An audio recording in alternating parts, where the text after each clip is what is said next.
In this WrestleTalk news, top WWE stars threaten to leave with Vince McMahon back in power, many more details on Vince's Raw and the last-minute changes made, and more. Support WrestleTalk!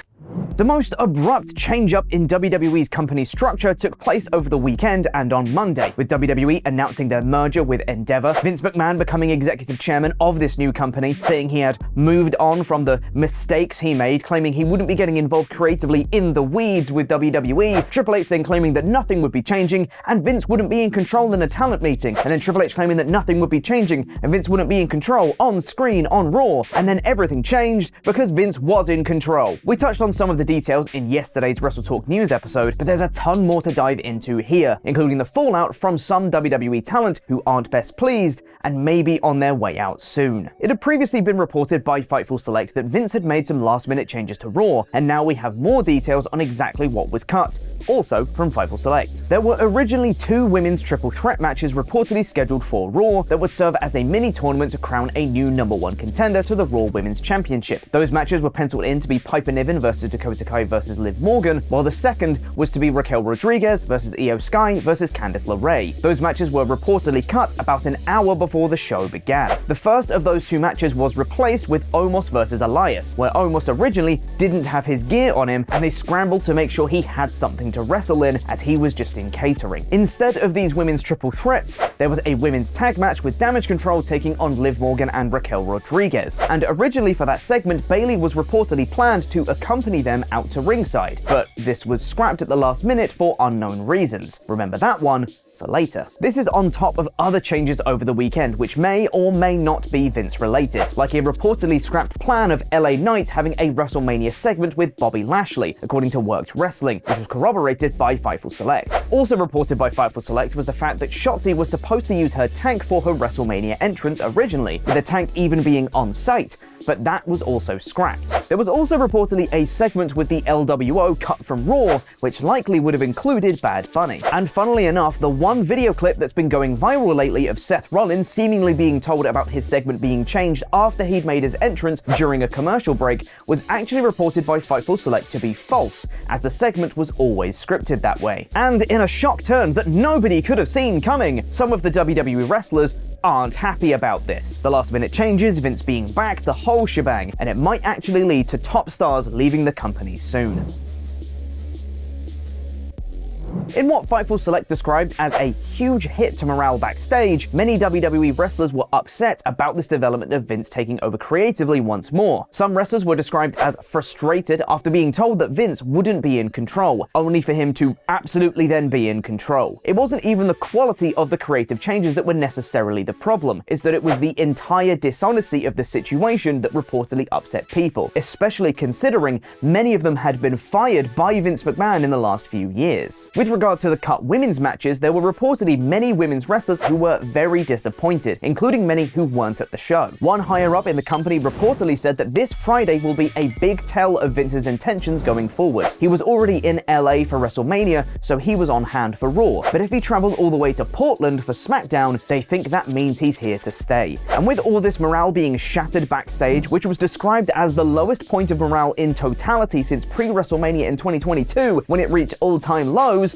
lovely stuff, nice place to work, Fightful Select is also reporting that at least 2 WWE talent, including one near the top of the card, said they'll likely request their releases if this is a trend moving forward, with another saying they'll just ride out their remaining contract. There were also reportedly multiple wrestlers exploring what their options would be if Vince were to remain in control, and one of those people looking to get out while they can could be Bayley. Reminder that she was cut from Raw for currently reasons unknown, while it seems she took to Twitter prior to WrestleMania Night 2 to say, and sometimes the most romantic love story comes to an end.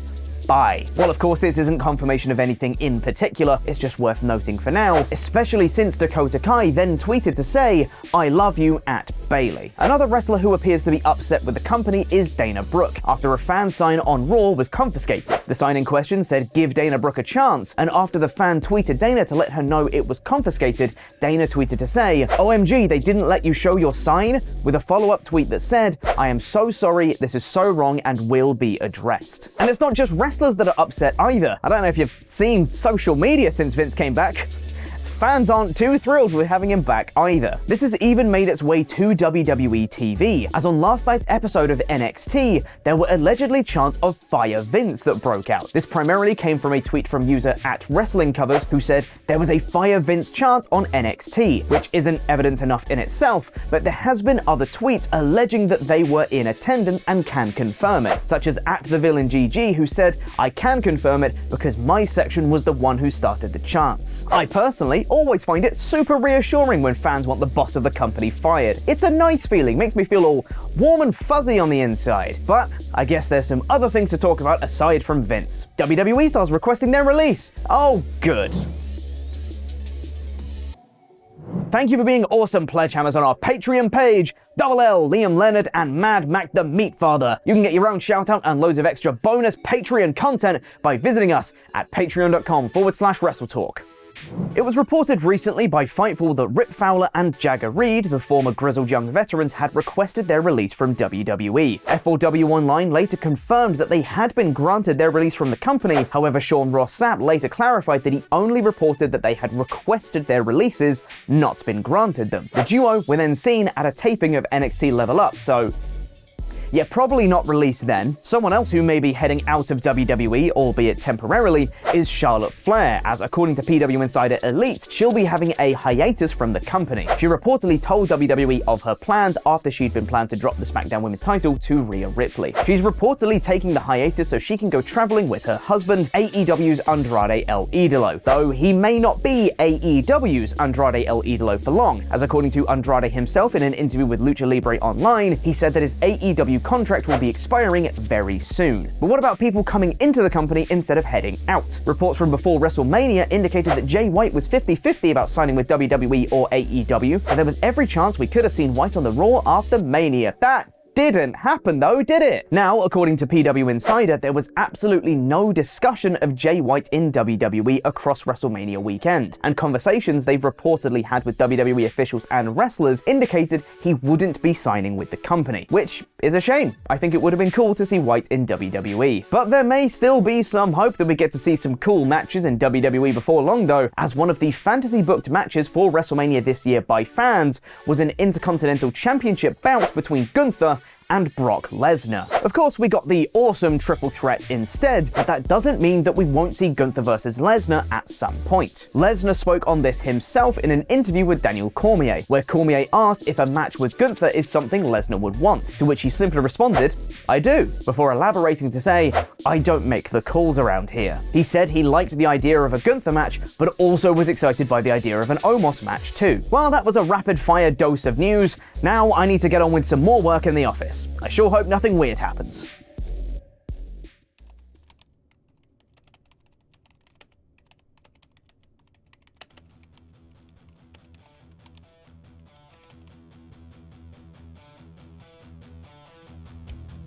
Can you hear something? Sounds like entrance music?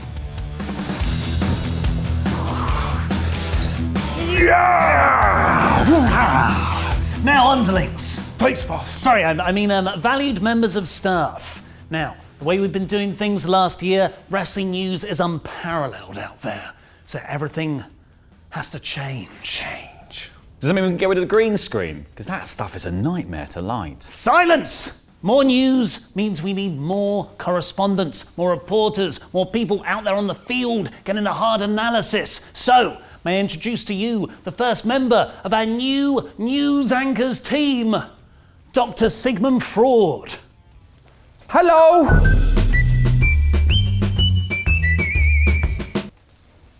Award-winning weather person, Humidity. Cowabunga!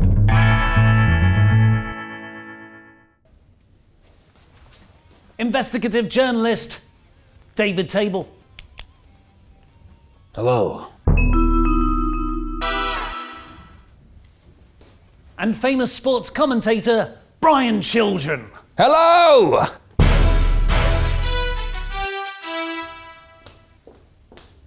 I love these guys. Is nobody else seeing this?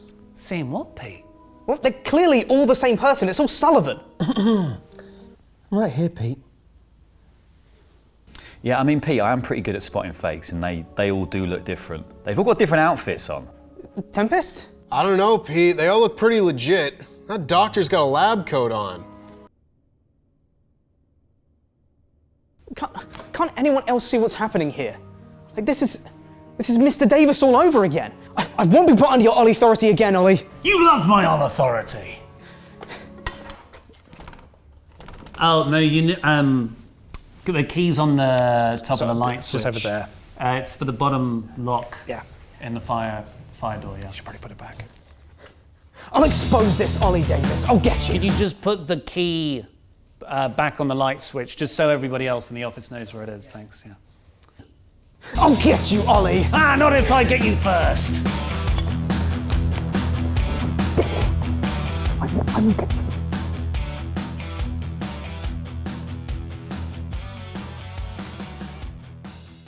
In this WrestleTalk news, Vince McMahon is back controlling creative in WWE, Vince McMahon is back controlling creative in WWE, and Vince McMahon is back controlling creative in WWE.